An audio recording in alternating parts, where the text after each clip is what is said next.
Monismo e dualismo jurídico.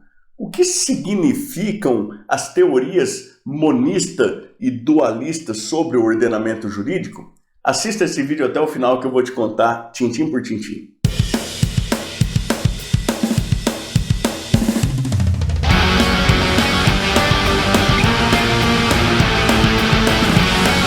Eu sou o professor Thiago Caversan e compartilho semanalmente aqui mesmo no canal vídeos relacionados à teoria e à prática do direito, como o vídeo de hoje em que eu falo sobre monismo e dualismo jurídico, e isso já a partir de vários anos de experiência como advogado e também como professor universitário.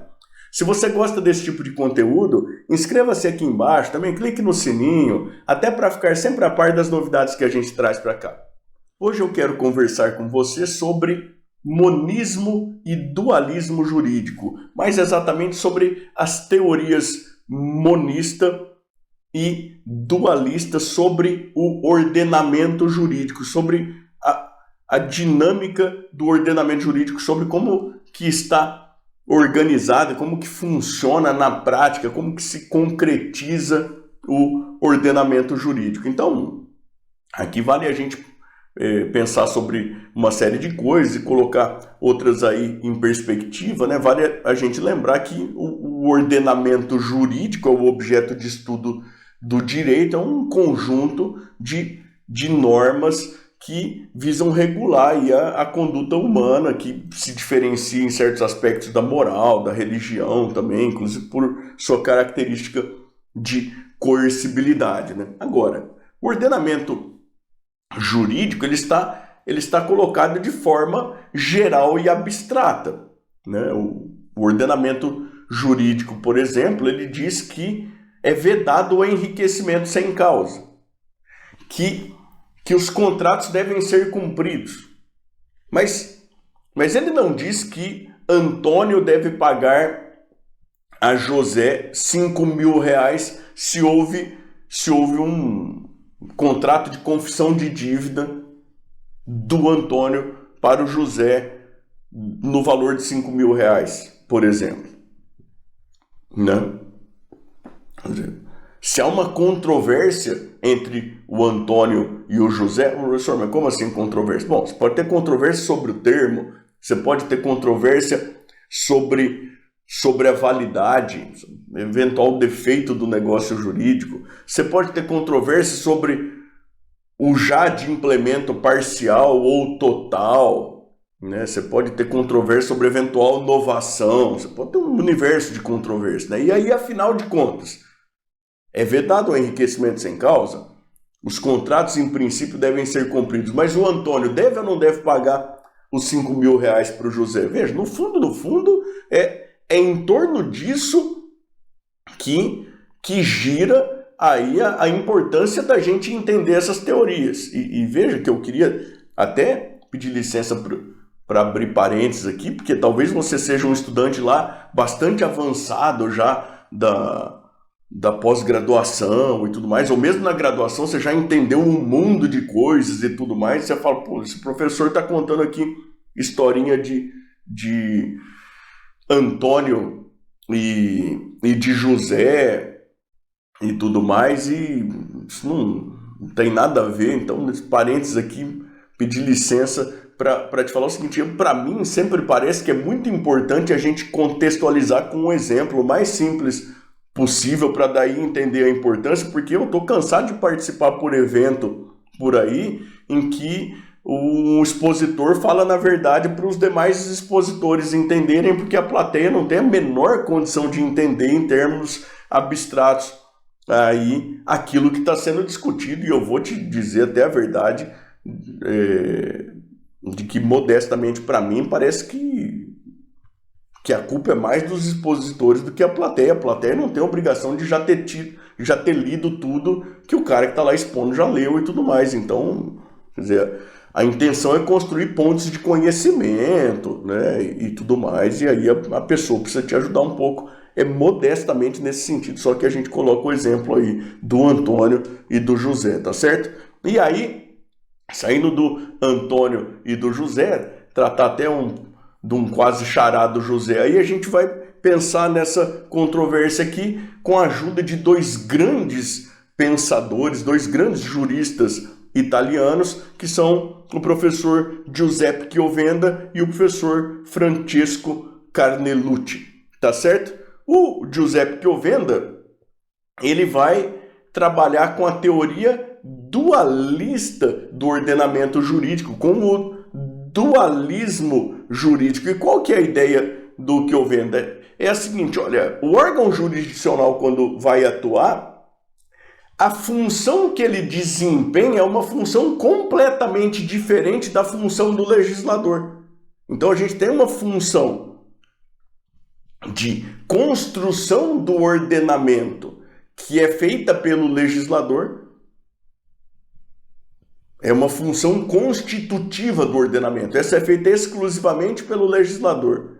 E a gente tem uma outra função completamente diferente, que é desempenhada pelo órgão jurisdicional nos casos concretos, nos litígios que são levados à sua apreciação, que é uma função meramente declaratória daquilo que é conteúdo da lei já.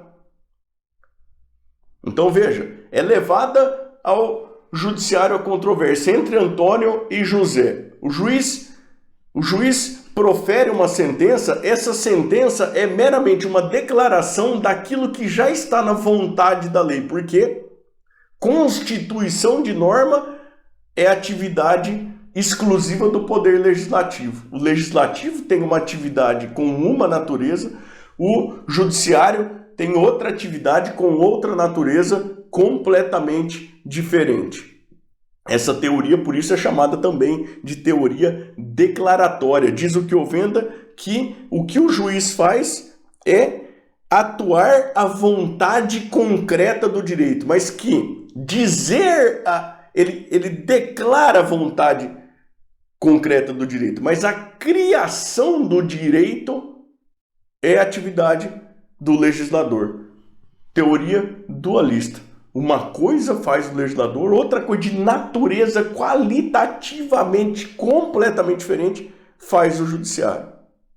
A essa teoria se contrapõe a teoria trabalhada pelo Francesco Carnelucci, que é uma teoria monista, que vai dizer, olha, na verdade, o que o judiciário faz também é construção de norma.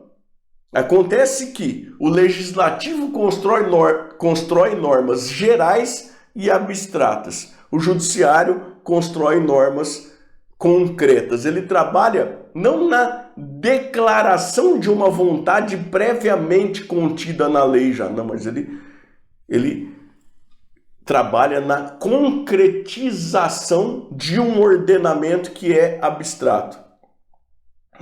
Nessa perspectiva, a sentença proferida lá no judiciário é a construção da norma jurídica segundo a qual Antônio deve ou não deve ao José, em que medida que deve ou não deve eventualmente ao José. Então, o que o juiz faz, segundo essa perspectiva monista, não é simplesmente declarar aquilo que já está previamente colocado na lei. Não, ele trabalha na construção de uma norma jurídica, mas no sentido de concretização, né? Isso pelo menos se o exercício for legítimo. Eu vou até te contar que eu nem tinha me programado para falar isso aqui agora, mas acho que é importante, né? Talvez valha a pena você pensar aí adiante naquilo que vai dizer o Hans Kelsen, né? Lá na teoria pura do direito. Ele vai tratar da moldura normativa e tudo mais, então talvez você consiga trazer esse raciocínio do monismo jurídico, levar mais adiante lá, falando, olha, o ordenamento jurídico posto, né, pelo poder legislativo em caráter geral e abstrato, entrega para o juiz uma moldura. Dentro da moldura, o juiz constrói a norma para o caso concreto que é levado à sua apreciação. A atividade do juiz é de construção normativa. Agora, se for um exercício legítimo, é dentro da moldura que é traçada pelo ordenamento jurídico aí em caráter abstrato que foi posto pelo Poder Legislativo, porque essa é a função do Poder Legislativo. Está entendendo? É nesse sentido que a coisa vai. E aí o Carnelucci, ele não vai falar de atuação de vontade previamente colocada na legislação, nada disso. Ele vai falar de justa composição da lide. Se você já trabalha um tanto com o Kelsen aí e entende que a justiça é julgamento subjetivo de valor, esse tipo de coisa, você pode até fingir que não viu o justa e pensar que o juiz vai atuar não na declaração de vontade, mas na efetiva composição da lide, com a construção aí da norma, solução do caso concreto. De maneira que a atuação do juiz é de construção normativa também, agora, dentro das balizas colocadas pelo ordenamento positivado lá pelo Legislativo. De toda maneira, construção lá, construção aqui. Essa é a ideia do monismo jurídico, que também vai ser chamado de teoria constitutiva, de teoria unitária, a teoria monista sobre o ordenamento jurídico. Na teoria dualista, então, você vai encontrar bom apoio lá e bons escritos, né, e um bom trabalho sobre isso na obra do Chiovenda. Na teoria monista, na obra do Carnelucci. Eu lembro sempre do Nietzsche, falo isso muito em sala de aula, acho que faz parte da honestidade aí de um professor advertir os seus alunos contra si mesmo. Em geral, eu conto qual é a minha opinião. Para mim, parece que faz mais sentido a teoria monista. Eu fico aí nessa controvérsia com o Carnelucci. Tá certo?